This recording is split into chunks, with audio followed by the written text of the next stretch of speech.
الحمد للہ رب العالمین والصلاة والسلام علی نبینا محمد وعلی آلہ وصحبہ اجمعین اما بعد۔ آج ہم ہیں عمدۃ الاحکام کے ساتھ، اور عمدۃ الاحکام میں ہم وہ احادیث پڑھ رہے ہیں جن کا تعلق ہے کتاب القضاء سے، یعنی کہ فیصلہ کرنے سے، حکمرانی کرنے سے، اس موضوع پہ جو احادیث ہیں وہ ہم پڑھ رہے ہیں۔ اور آج سب سے پہلے جو حدیث پڑھیں گے اس کا عمدۃ الاحکام میں نمبر ہے 368، لیکن یہ نمبر ہے کتاب کے اس ایڈیشن کے مطابق جو میرے استعمال میں ہے۔ ممکن ہے کہ آپ کے پاس اس کا نمبر کچھ اور ہو، لیکن کتاب القضاء ہوگی۔ عمدۃ الاحکام میں اندرونی کتاب جو ہے، داخلی کتاب جو ہے، وہ کیا ہوگی؟ کتاب القضاء۔ یہ حدیث جو ہم پڑھنے لگے ہیں اس کے راوی ہیں سیدہ عائشہ رضی اللہ تعالی عنہا۔ عن عائشہ رضی اللہ عنہا قالت، ام المؤمنین سیدہ عائشہ رضی اللہ عنہا سے روایت ہے، قالت، انہوں نے کہا، دخلت ہند بنت عتبہ، کہ ہند بنت عتبہ داخل ہوئی۔ یہ کون ہے؟ امرأۃ ابی سفیان، ابو سفیان رضی اللہ تعالیٰ عنہ کی بیگم، ان کی وائف داخل کہاں ہوئی، کدھر آئی؟ علی رسول اللہ صلی اللہ علیہ وسلم، داخل ہوئی نبی علیہ الصلوۃ والسلام پہ، یعنی کہ آپ کے پاس آئی۔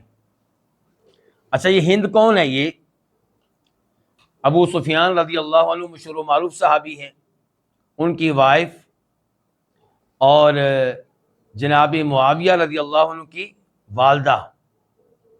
جناب معاویہ کون ہے؟ ہمارے چھٹے خلیفہ راشد، یعنی کہ پانچویں خلیفہ راشد ہیں حسن بن علی رضی اللہ تعالیٰ عنہ، اور چھٹے نمبر پہ ہیں جناب معاویہ۔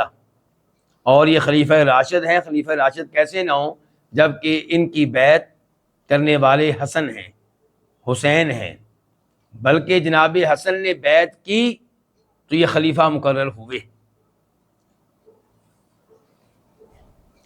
کچھ لوگ جب تذکرہ آتا ہے جناب معاویہ کا، تذکرہ آتا ہے ان کے والد ابو سفیان رضی اللہ عنہ کا، تذکرہ آتا ہے ان کی والدہ ہند کا، تو ان کے وہ جرائم بیان کرتے ہیں جو انہوں نے زمانہ جاہلیت میں کیے تھے، مسلمان ہونے سے پہلے کیے تھے۔ تو ان کے جرائم تو انشاءاللہ مسلمان ہونے سے معاف ہو چکے، اور آج کسی کا ان پہ تنقید کرنا یہ جرم ہے۔ اس وجہ سے تنقید کرنا کہ انہوں نے زمانے جاہلیت میں کچھ گناہ کیے، تو زمانے جاہلیت میں بہت سے لوگوں نے گناہ کیے، ان کی باری آتی ہے تو ان کے زمانے جاہلیت کے گناہ ذکر نہیں کیے جاتے، ان کی باری آتی ہے تو زمانے جاہلیت کے گناہ ذکر کیے جاتے ہیں، جبکہ اصول یہ ہے کہ مسلمان ہو جانے سے پہلے سارے گناہ ختم ہو جاتے ہیں، یعنی کہ وہ گناہوں کے لحاظ سے اس وقت پاک صاف ہو گیا جب انہوں نے کلمہ پڑھ لیا۔ ویسے بھی ہند کے بارے میں یہ بات مشہور و معروف کی جاتی ہے کہ سید الشہداء جناب حمزہ رضی اللہ تعالیٰ عنہ، جو کہ آپ علیہ الصلوۃ والسلام کے چچا ہیں، انہوں نے، ان کے ہند نے ان کا کلیجہ چبایا تھا، اور لوگوں کے سامنے یہ بات ظاہر کی جاتی ہے کہ کتنی ظالم یہ عورت ہے۔ حالانکہ کچا کلیجہ چبانا جانور کا ممکن نہیں ہے، چاہے جائے کہ کسی انسان کا کچا کلیجہ چبایا جائے، اور یہ چیز کسی صحیح سند سے ثابت نہیں ہے۔ بلکہ یہاں پہ ہند کے تعلق سے میں آپ کے سامنے وہ الفاظ ذکر کرنا چاہوں گا جو انہوں نے نبی علیہ الصلوۃ والسلام سے کہے مسلمان ہو جانے کے بعد۔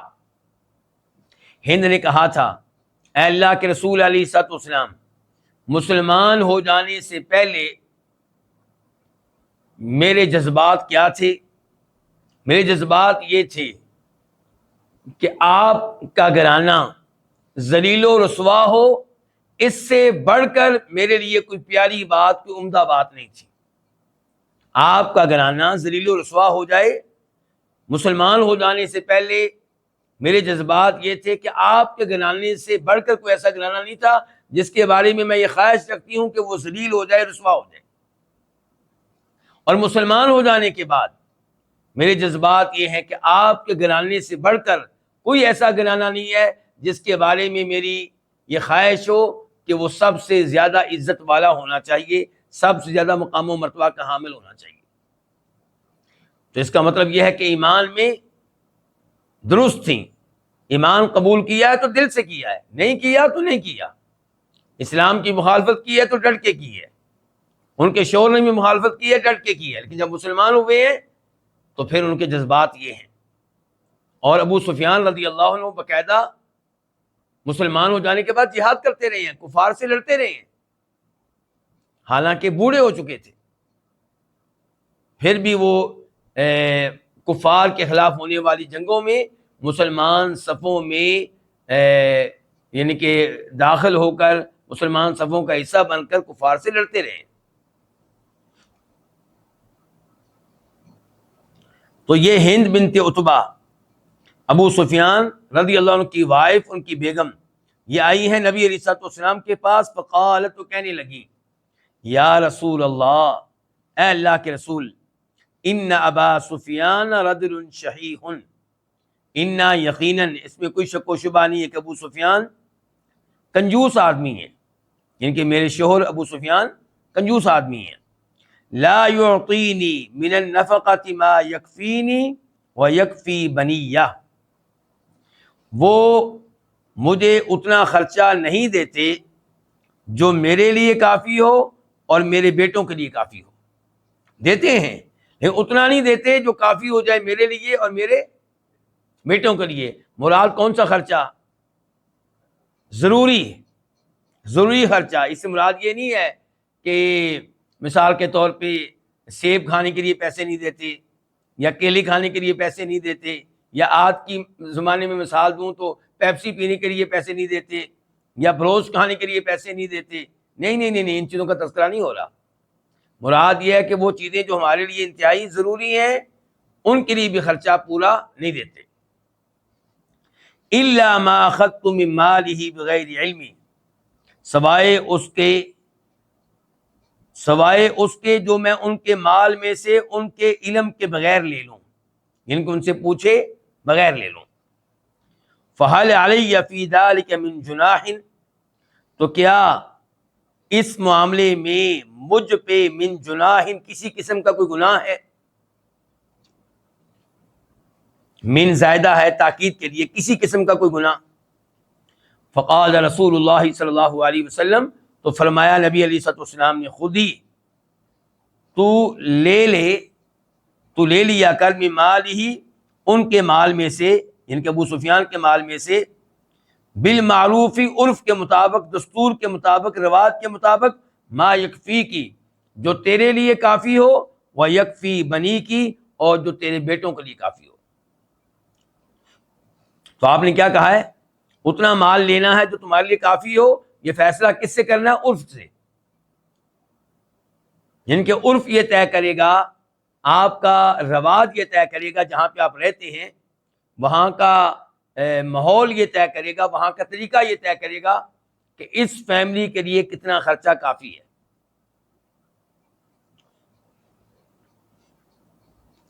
اس حدیث کو امام بخاری نے روایت کیا اور بار بار روایت کیا۔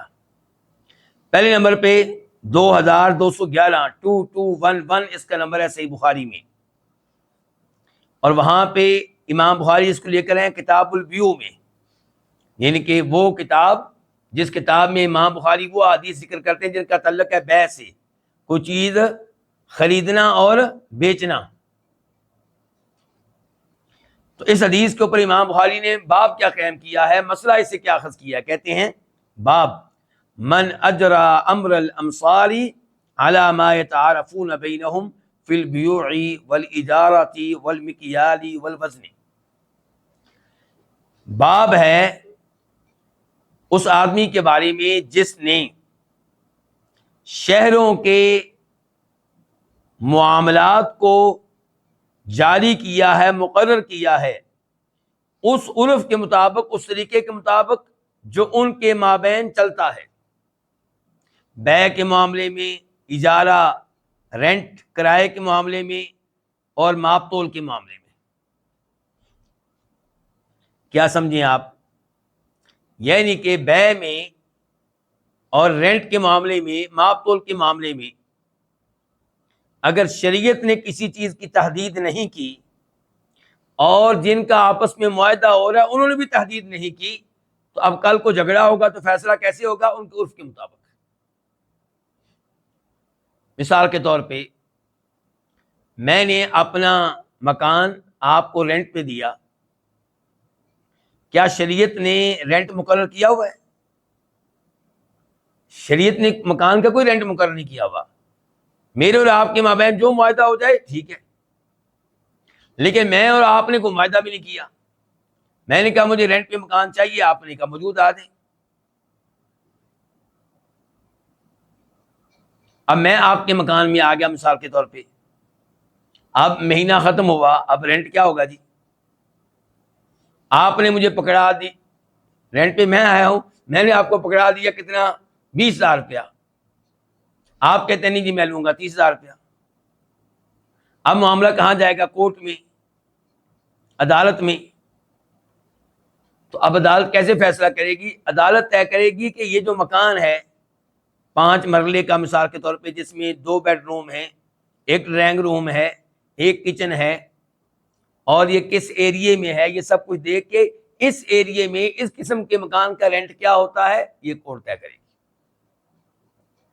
ایک اور مثال لے لیں اسی معاملے میں، میں رینٹ میں آپ کے پاس آ گیا، رینٹ کے طور پہ، کرائے کے طور پہ، ابھی مجھے 5 دن ہو گئے ہیں، آپ کہتے ہیں جی رینٹ ادا کریں، کرایہ ادا کریں۔ میں کہتا ہوں ابھی تو میں 5 دن رہا ہوں، میں تو 30 دن مکمل کروں گا تو کرایہ دوں گا نا آپ کو۔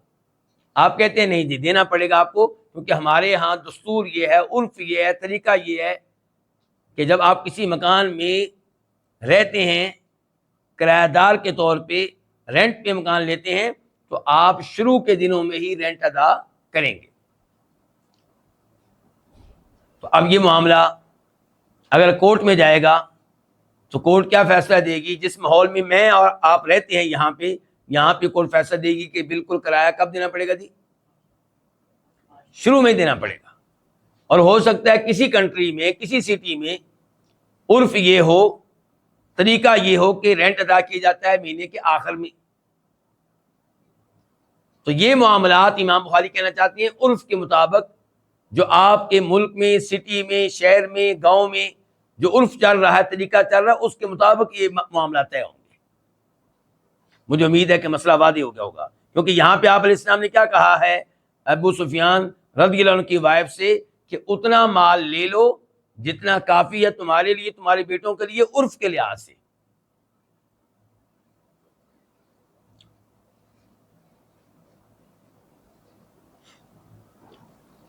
پھر امام بخاری اس حدیث کو لے کر آئے اور نمبر ہے 2460 2460،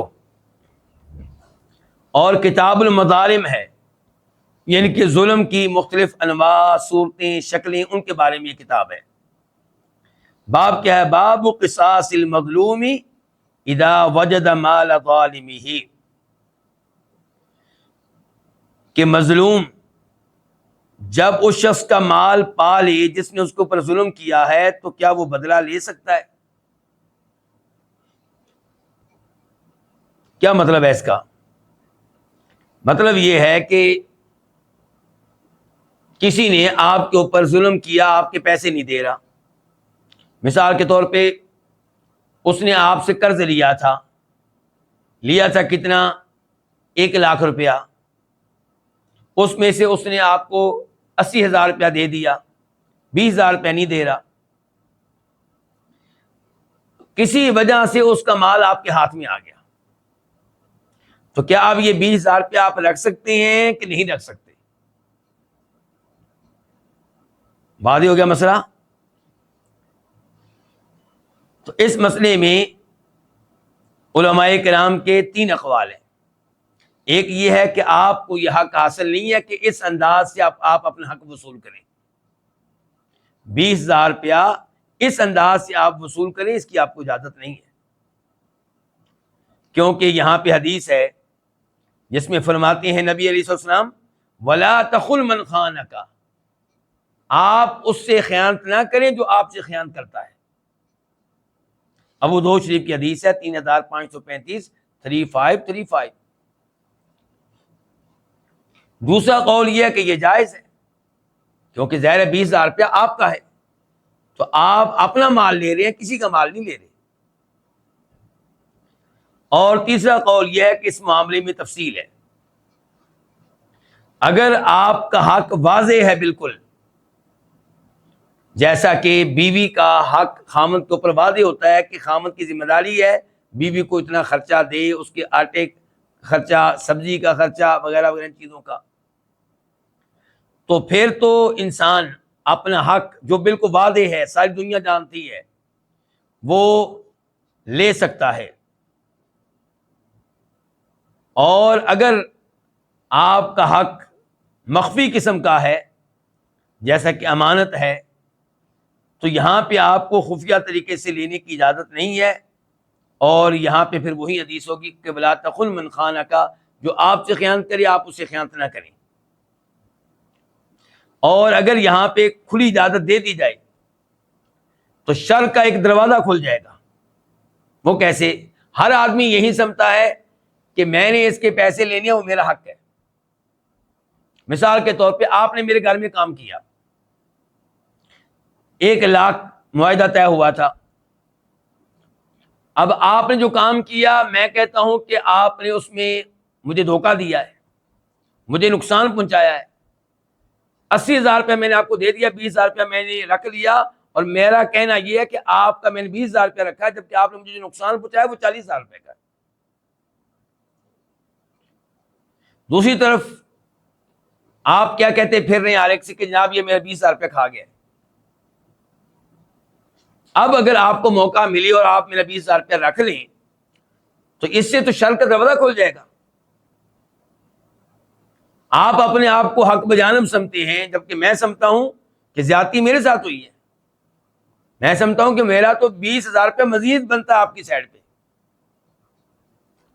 تو اس انداز سے جب آپ راستہ کھولیں گے تو پھر اس راستے کو بند کرنا مشکل ہوگا، لوگ اس کا ناجائز فائدہ اٹھائیں گے۔ یہ تھا تیسرا قول۔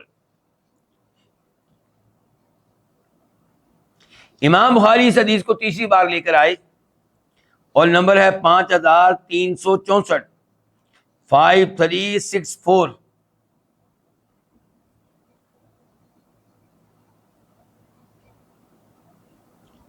اور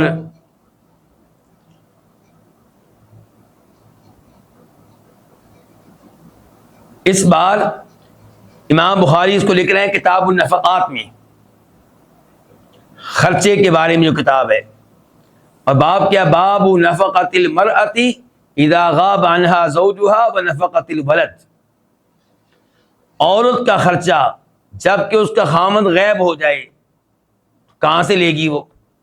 ونفقۃ الولد، ایسے اولاد کا خرچہ۔ تو امام بخاری یہ پیغام دینا چاہتے ہیں کہ بیوی کا خرچہ خامند کے ذمے ہے، اولاد جو چھوٹی ہے نابالغ ہے ان کا خرچہ بھی کس کے ذمے ہے؟ والد کے ذمے ہے۔ تو یہ لوگ مال لے سکتے ہیں کس کا؟ اب عورت اپنے خامند کا، بچے اپنے والد کا، چاہے وہ غائب ہو چکا ہے، اس کا مال تو موجود ہے۔ مثال کے طور پہ اس نے گھر میں اسٹور کر کے رکھا ہوا تھا بہت سا آٹا، وہ تو موجود ہے، گندم رکھی ہوئی تھی وہ تو موجود ہے، گھر میں وہ سیلری رکھ کے گیا تھا وہ تو موجود ہے۔ تو اس لیے بیوی اپنے خامند کے مال میں سے اور اولاد اپنے باپ کے مال میں سے اتنا لے سکتے ہیں جو ان کا ضروری خرچہ ہے، چاہے وہ خود موجود نہیں ہے۔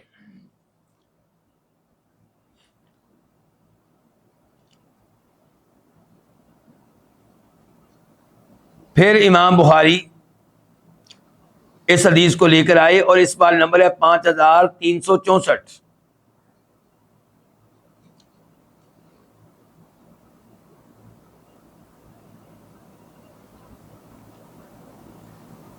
اور یہاں پہ باب کیا ہے؟ باب کتاب النفقات، یہ کتاب بھی خرچے کے بارے میں ہے. اور باب کیا ہے؟ مسئلہ کیا اخذ کیا ہے امام بخاری نے کہ باب اذا لم ينفق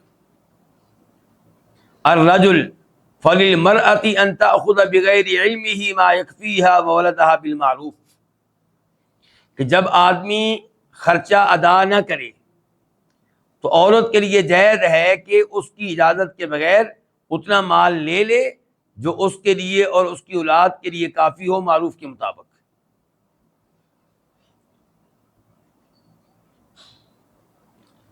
پھر اس حدیث کو لے کر آئے امام بخاری رحمہ اللہ، اور اس بار نمبر ہے 7180، 7180.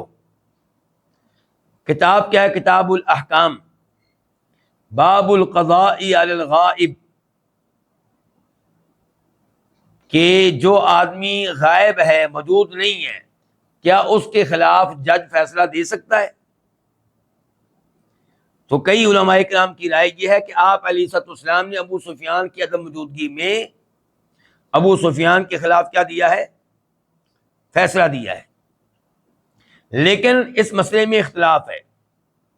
اختلاف یہ ہے کہ جو کچھ آپ علیہ الصلوۃ والسلام نے یہاں پہ کیا ہند کے مسئلے میں، ابو سفیان کے مسئلے میں، کیا یہ آپ نے بطور جج کیا یا بطور مفتی کیا؟ کیا یہ آپ کا فتویٰ تھا یا آپ کا بطور جج فیصلہ تھا؟ اگر یہ بطور جج آپ کا فیصلہ تھا پھر تو واقعی اس حدیث سے پتہ چلا کہ جج اس آدمی کے خلاف بھی فیصلہ دے سکتا ہے جو موجود نہیں ہے. اور اگر ہم یہ کہتے ہیں کہ یہ فتویٰ تھا تو پھر اس میں ایسی کوئی دلیل نہیں ہے جس کی بنیاد پہ ہم یہ کہیں کہ جج جو ہے اس آدمی کے خلاف بھی فیصلہ دے سکتا ہے جو موجود ہی نہیں ہے.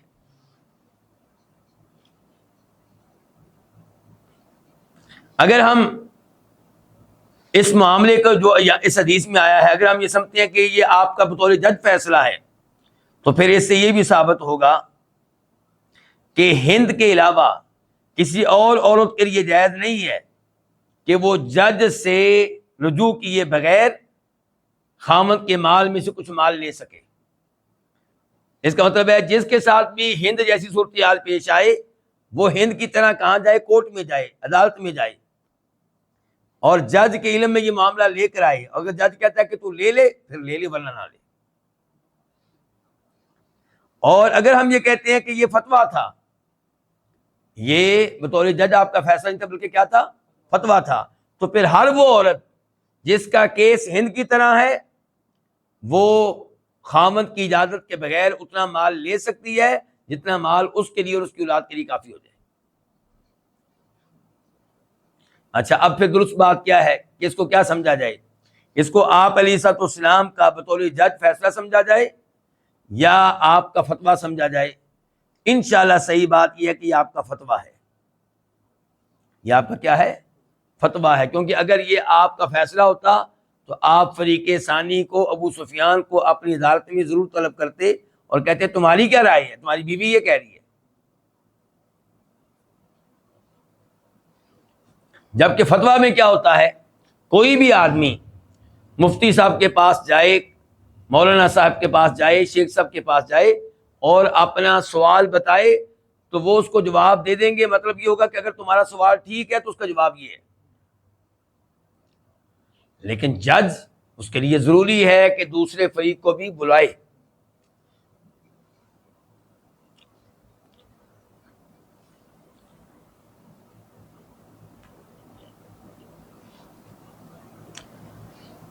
اس حدیث کو امام بخاری ایک دفعہ پھر لے کر آئے اور نمبر ہے 7161، 7161.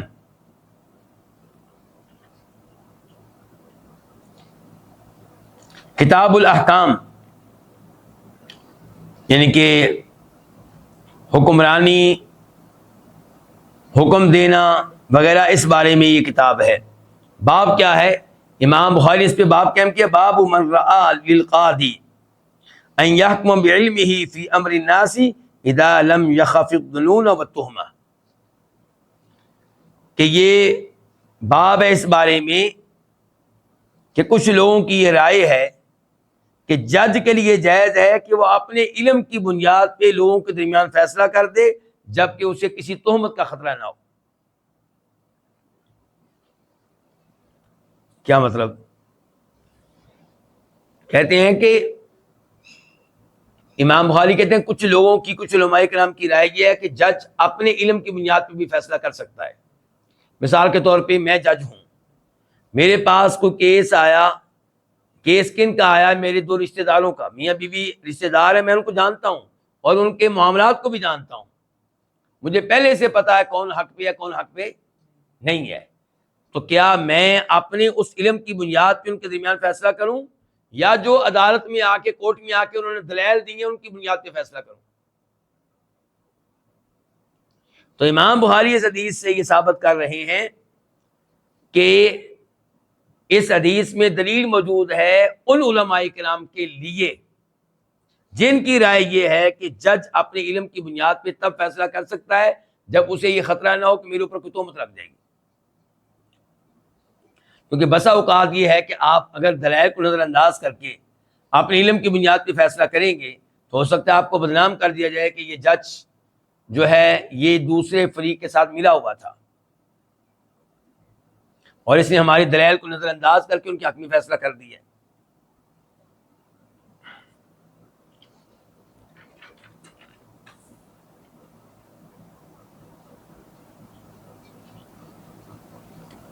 اس حدیث سے بھی پتہ چلا کہ عالم دین، جج کسی عورت کی گفتگو کسی ضرورت کی بنیاد پہ سن سکتے ہیں جبکہ فتنے کا خطرہ نہ ہو۔ مثال کے طور پہ اور لوگ بھی وہاں پہ موجود ہیں یا کھلے میدان میں یہ گفتگو ہو رہی ہے۔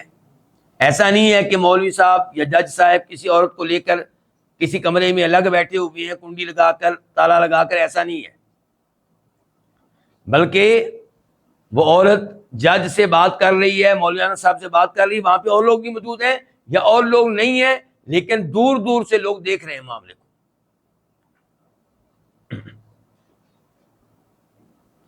اس حدیث سے بھی پتہ چلا کہ انسان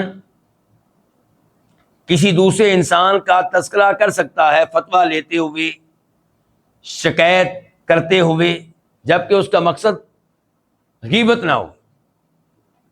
یہاں پہ ہند نے ابو سفیان رضی اللہ عنہ کی عدم موجودگی میں یہ سوال کیا، یہ مسئلہ پوچھا اور ان کا نام بھی لیا، تو آپ علیہ الصلوۃ والسلام نے یہ نہیں کہا کہ تو نے غیبت کر دی ہے، کیونکہ یہاں پہ وہ فتویٰ پوچھنے کے لیے آئی تھی، اپنی شکایت لے کر آئی تھی اور شکایت وہاں لے کر آئی تھی جہاں سے شکایت کا ازالہ ہو سکتا ہے۔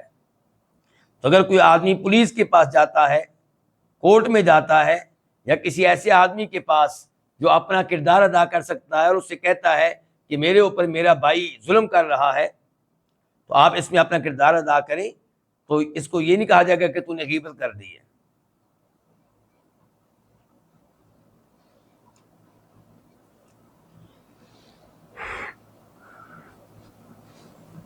اس حدیث کو امام مسلم نے بھی روایت کیا ہے، اور امام مسلم کیا ہے، اس کا نمبر ہے 1714 1714۔ اب ہم بڑھتے ہیں اس حدیث کی طرف جو اس کے بعد ہے۔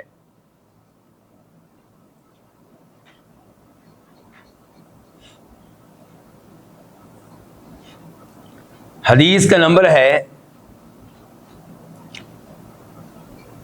369 369، یعنی کہ عمدۃ الاحکام میں اس حدیث کا نمبر ہے 369 کتاب کے اس ایڈیشن کے مطابق جو میرے استعمال میں ہے۔ راوی ہیں یہاں پہ ام سلمہ رضی اللہ عنہا، یہ بھی ام المؤمنین ہے، مومنوں کی ماں ہیں۔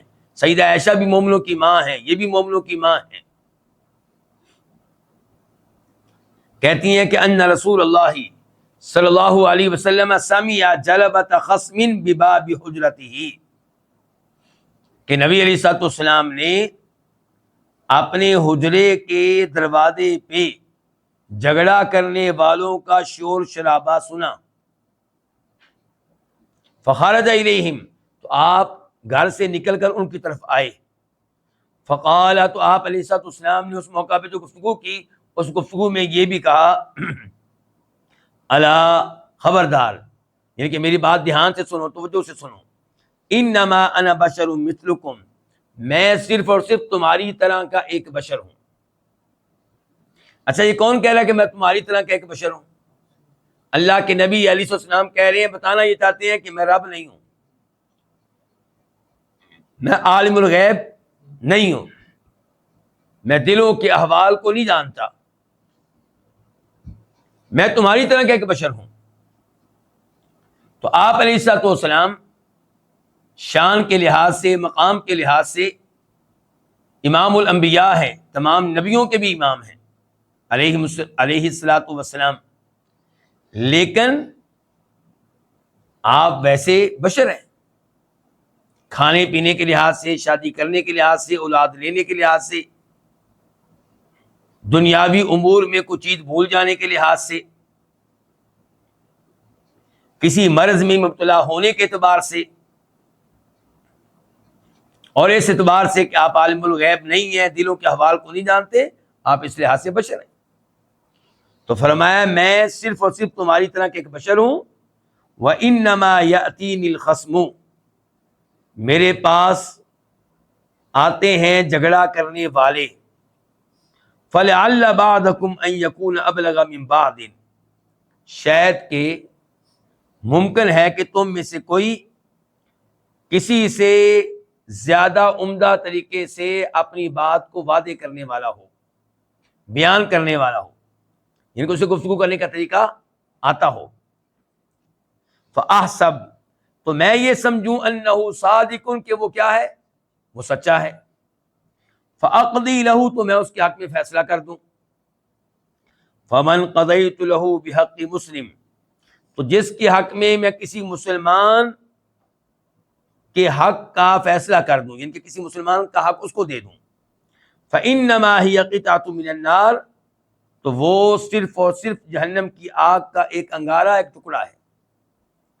فَلْيَحْمِلْهَا، پس چاہیے کہ اس کو اٹھا لے، لے لے، او يَذَرْهَا، یا اس کو چھوڑ دے. اس کی مرضی ہے کہ آگ کا ہی ٹکڑا لینا ہے کہ نہیں لینا، جہنم کا ہی ٹکڑا لینا ہے کہ نہیں لینا. اس حدیث کو امام بخاری رحمہ اللہ نے روایت کیا اور کئی بار روایت کیا. مثال کے طور پہ وہ روایت کرتے ہیں اس حدیث کو 2458 کے طور پہ، 2458. کتاب ہے کتاب المظالم، کہ ظلم کی صورتیں، شکلیں، انواع، اقسام.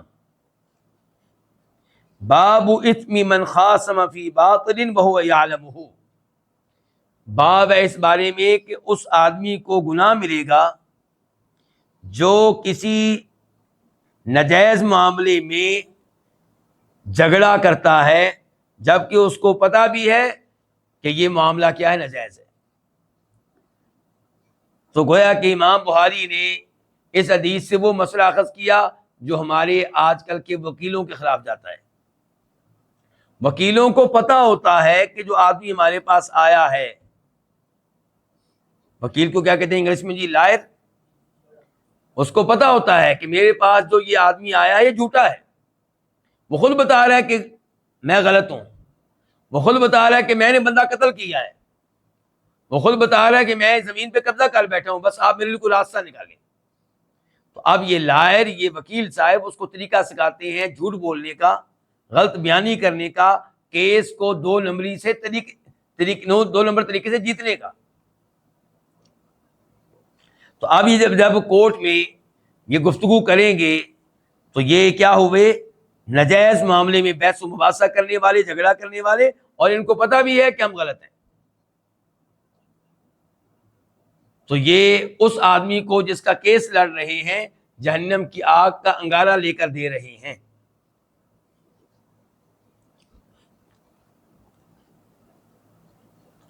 پھر امام بخاری اس حدیث کو لے کر آئے اور نمبر ہے 2680، 2680، اور کتاب ہے کتاب الشہادات، گواہیوں کے بارے میں کتاب.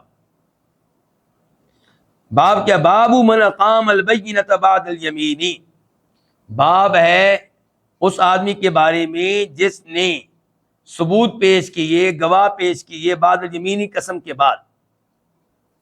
اس کا کیا مطلب ہے جی؟ اس کا مطلب یہ ہے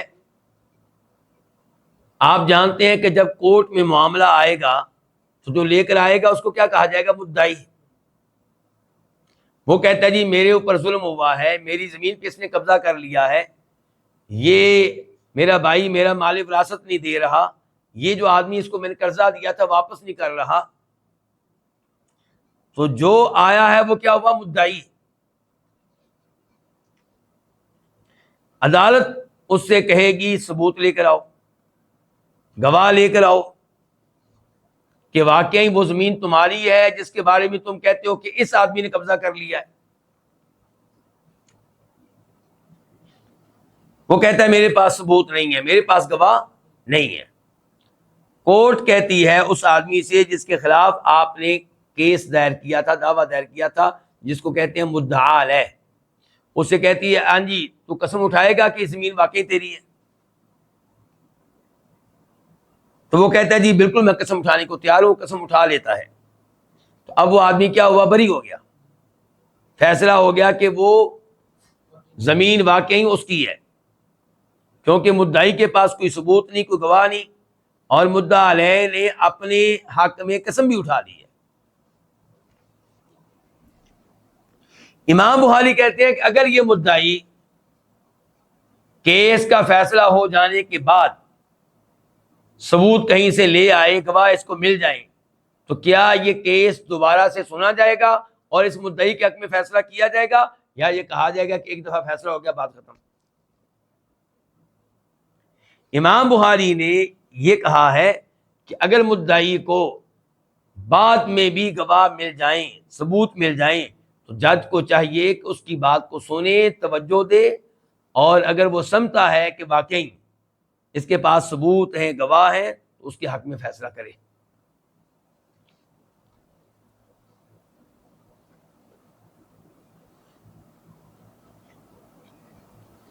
پھر امام بخاری اس حدیث کو لے کر آئے، اور اس بار اس کا نمبر ہے 6967، 6967، کتاب الحیل۔ کتاب کس بارے میں ہے جی؟ ہیلے کرنا۔ امام بخاری نے یہ حدیث لا کر جو ابھی ہم نے پڑھی ہے ثابت کیا ہے کہ ہیلوں کا انجام بڑا خطرناک ہے۔ ہیلے کے نتیجے میں آپ وہ چیز اپنے لیے حلال کر رہے ہیں جو حرام ہے، اور اللہ کے نبی صلی اللہ علیہ وسلم نے اس حدیث میں کہا ہے کہ جس کے حق میں بھی فیصلہ کر دوں کسی چیز کا، جب کوئی چیز اس کی بنتی نہ ہو، تو وہ چیز آگ کا ٹکڑا ہے، جہنم کا ٹکڑا ہے، لینا ہے تو لے لے، چھوڑنا ہے تو چھوڑ دے۔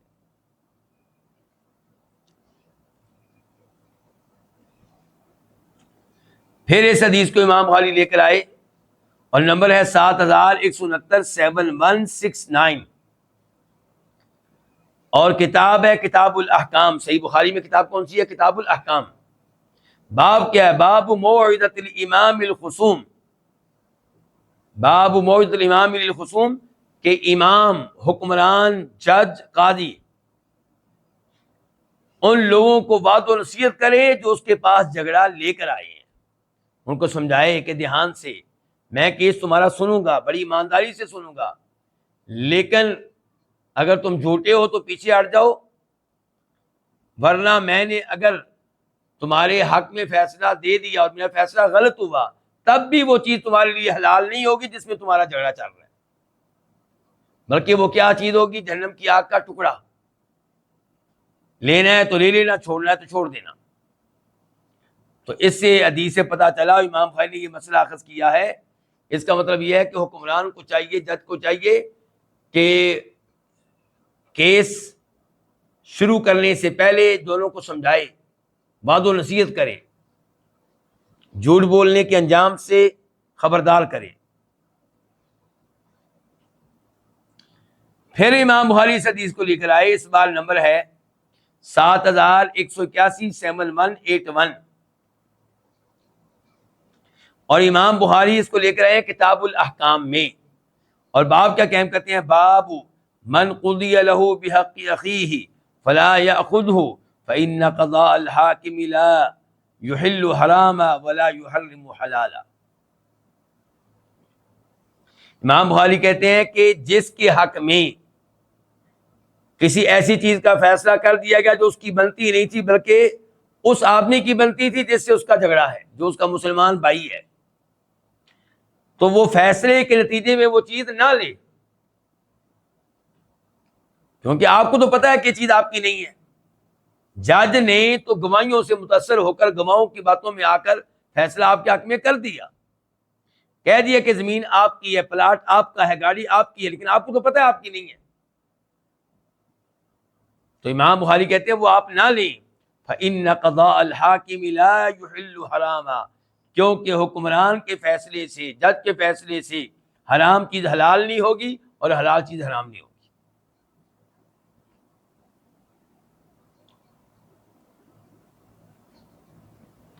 پھر امام بخاری اس حدیث کو ایک بار لے کر آئے، اور اس بار نمبر ہے 7185، 7185، کتاب الاحکام ہے، باب کیا؟ باب القضاء فی کثیر المال وقلیلہ، مال تھوڑا ہو یا زیادہ اس میں فیصلہ کیا جائے گا۔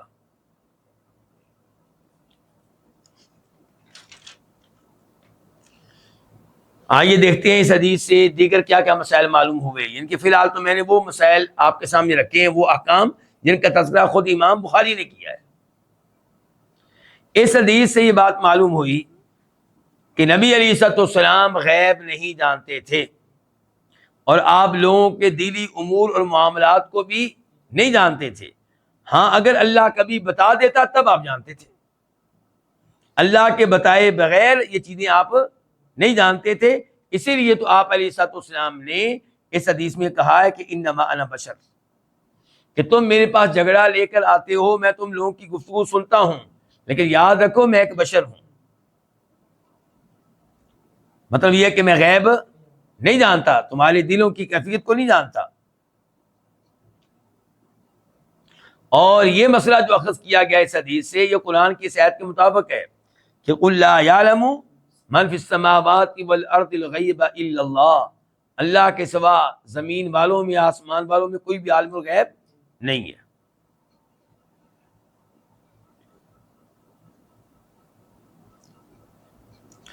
دوسرے نمبر پہ اس حدیث سے پتہ چلا کہ بطور جج جب آپ کیس سنا کرتے تھے اور فیصلہ جاری فرماتے تھے تو آپ کے فیصلے میں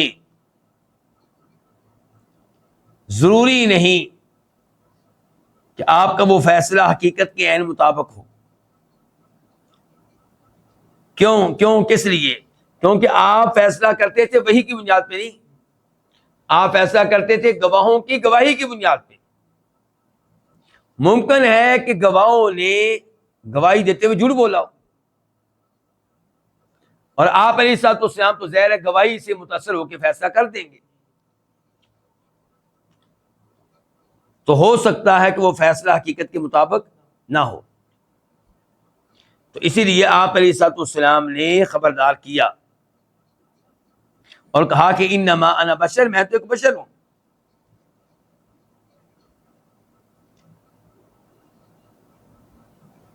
تیسرے نمبر پہ آپ علیہ الصلوۃ والسلام زہر کے مکلف اور پابند تھے، حالانکہ یہ ممکن تھا کہ اللہ تعالیٰ آپ کو باطن بھی دکھا دے، کسی کی دلی کیفیت مکمل طور پہ اللہ تعالیٰ آپ کے سامنے ظاہر کر دے،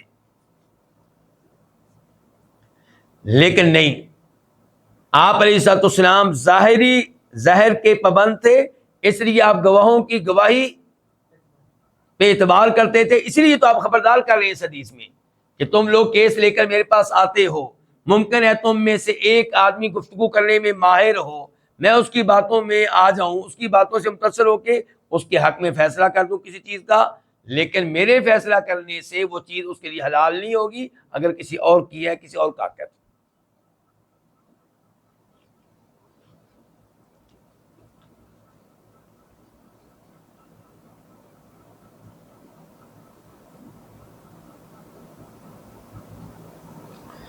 یہاں پہ ایک مثال بھی دی جا سکتی ہے۔ مثال کے طور پہ ایک جج کسی لڑکی کے بارے میں فیصلہ کرتا ہے کہ یہ اس آدمی کی بیوی ہے جو عدالت میں کیس لے کر آیا ہے، کسی لڑکی کے بارے میں کیس لے کر آیا کہ یہ میری بیوی ہے، جبکہ کوئی اور آدمی کہتا ہے کہ تمہاری بیوی نہیں ہے، تو کیا اگر یہ جج نکاح نامہ دیکھ کر، گواہوں کی گواہیاں دیکھ کر فیصلہ دے دے کہ یہ عورت فلاں آدمی کی بیوی ہے، تو کیا واقعی اس کی بیوی ہو جائے گی؟ نہیں، ہاں ظاہری طور پہ اس کی بیوی ہو جائے گی، یعنی کہ ظاہری طور پہ یہ آدمی اس کو اپنے گھر میں لے جا سکتا ہے، لیکن اس عورت کو پتا ہے کہ میرا خامد نہیں ہے، وہ اس کو اپنے قریب نہ آنے دے، نہ اس کے گھر میں جائے، وہ ڈر جائے آگے سے، وہ کہے مثال کے طور پہ کورٹ سے کہ مجھے خلا چاہیے، میرا نکاح کینسل کیا جائے، یعنی کہ نکاح تو وہی نہیں تھا، لیکن عدالت نے کہہ دیا کہ تم اس کی بیوی ہو، تمہارا نکاح ہوا ہے، کیونکہ عدالت نے کیا دیکھیے اوراق دیکھے، کاغذات دیکھے، نکاح نامہ دیکھا اور گواہوں کی گواہیاں سنی، جبکہ گواہ جھوٹے تھے، تو اس گواہی کی بنیاد پہ وہ لڑکی اس مرد کے لیے حلال نہیں ہے۔ روز قیامت اس کو حساب دینا پڑے گا اگر وہ اس لڑکی کو بطور بیوی اپنے ساتھ رکھتا ہے۔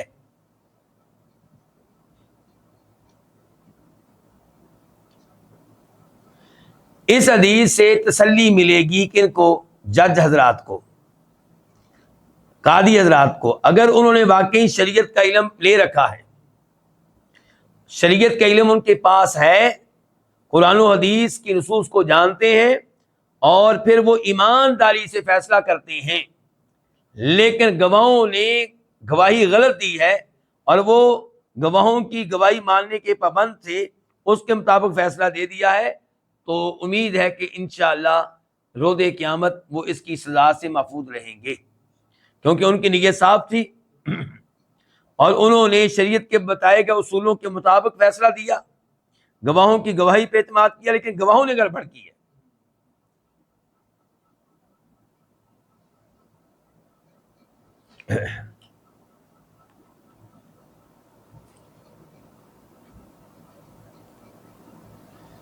لیکن پہلے بھی میں نے آگاہ کیا تھا ایک بار کہ اگر فیصلہ کرنے والا جج وہ ہے جو شریعت کا علم جانتا ہی نہیں، تو اس کے لیے اس حدیث میں کوئی تسلی نہیں ہے، بلکہ اس کو تو اس حدیث کو سن کے چاہیے کہ وہ یہ پیشہ چھوڑ دے یا دین کا باقاعدہ کیا لے، علم لے۔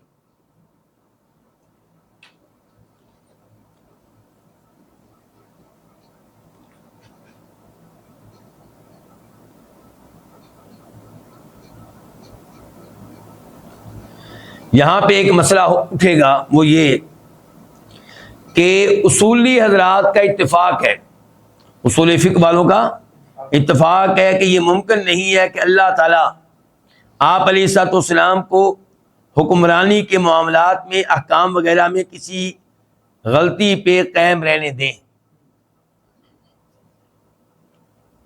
اچھا، جب یہ اتفاق ہے کہ اللہ تعالیٰ ممکن نہیں کہ آپ کو غلطی پہ قائم رہنے دے بلکہ آپ کو خبردار کر دیا جاتا ہے، وہی نازل ہو جاتی ہے، تو پھر اس حدیث کا کیا کریں گے جس میں آپ فرما رہے ہیں کہ ممکن ہے کہ میں فیصلہ کر دوں تم میں سے کسی کی گفتگو سے متصل ہو کر، اس کے دلائل سے متصل ہو کر، جبکہ وہ چیز اس کی بنتی نہ ہو، تو اگر وہ چیز رکھ لیتا ہے تو یہ جہنم کی آگ کا ٹکڑا ہے، لینا ہے تو لے لے، چھوڑنا ہے تو چھوڑ دے۔ یعنی کہ اس حدیث سے کیا پتہ چلا کہ فیصلے میں ہو سکتا ہے کہ آپ کا فیصلہ حقیقت کے مطابق نہ ہو، جبکہ اصولیوں کا اتفاق ہے کہ آپ کو ایسی کسی خطا پہ قائم نہیں رہنے دیا جاتا بلکہ خبردار کر دیا جاتا ہے، وہی آ جاتی ہے۔ تو جواب یہ ہے، امام نووی کہتے ہیں کہ ان دونوں میں کوئی تعارض نہیں ہے، کیونکہ اصولیوں کی مراد یہ ہے کہ آپ کو خطا پہ، غلطی پہ برقرار نہیں رکھا جاتا ان امور میں جہاں آپ فیصلہ دیں اپنے اجتہاد کے ساتھ، جہاں فیصلہ دیں کس کے ساتھ؟ اپنے اجتہاد کے ساتھ، اور جہاں آپ شریعت کے اصولوں کی پیروی کرتے ہوئے گواہوں کی گواہی کی بنیاد پہ فیصلہ دیں، تو وہاں پہ ضروری نہیں کہ وہی نازل ہو، کیونکہ آپ نے فیصلہ دیا شریعت کے اصولوں کے عین مطابق، جو گواہ تھے وہ بھی عادل تھے، لیکن آپ کو پتہ نہیں تھا کہ وہ اندر سے جھوٹ بول رہے ہیں، تو اس میں آپ کا کوئی قصور نہیں ہے۔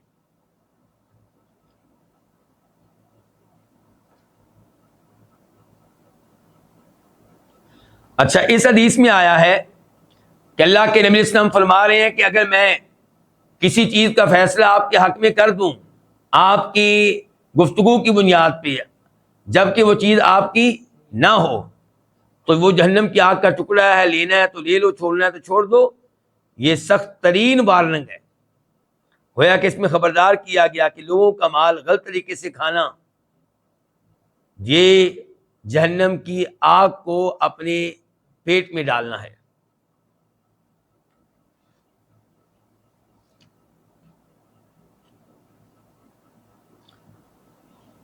ابن تیمیہ رحمہ اللہ نے ایک جگہ پہ خبردار کیا ہے کہ صحابہ کرام جب گفتگو کرتے تھے اپنے اجتہاد کے ساتھ، تو پھر وہ اپنی گفتگو کی نسبت شریعت کی طرف نہیں کرتے تھے، بلکہ وہ کہتے تھے کہ اگر ہم سے غلطی ہو رہی ہے تو اس کا شریعت سے کوئی تعلق نہیں ہے، اس کا اللہ کے رسول سے کوئی تعلق نہیں ہے، غلطی مجھ سے ہے۔ جیسا کہ عبداللہ بن مسعود رضی اللہ عنہ، ابو داؤد شریف میں حدیث آتی ہے، نمبر ہے 2114 اور ترمذی میں اس کا نمبر ہے 1145 1145۔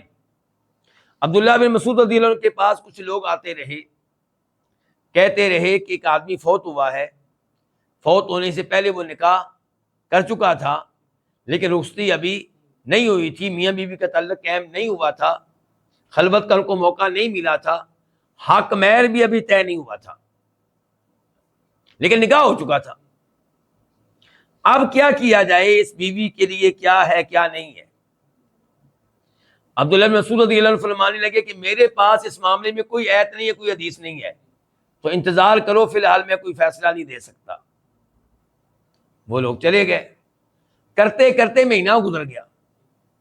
ایک مہینے کے بعد جبکہ لوگ بار بار ان کے پاس آتے رہے، عبداللہ بن مسعود فرمانے لگے رضی اللہ عنہ کہ میں اس مسئلے میں اپنی رائے بیان کرنے لگا ہوں، اگر یہ درست ہے تو اللہ کی طرف سے ہے، اللہ کا فضل و کرم ہے، اور اگر یہ غلط ہے تو میری طرف سے ہے، شیطان کی طرف سے ہے، اللہ کے رسول کا اس سے کوئی تعلق نہیں ہے۔ ابن تیمیہ کہہ رہے ہیں کہ دیکھیں صحابہ کرام جب اجتہادی گفتگو کرتے تھے، یعنی کہ دلیل کے بغیر اجتہاد کرتے تھے، تو پھر وہ اپنے اجتہاد کی نسبت شریعت کی طرف نہیں کرتے تھے۔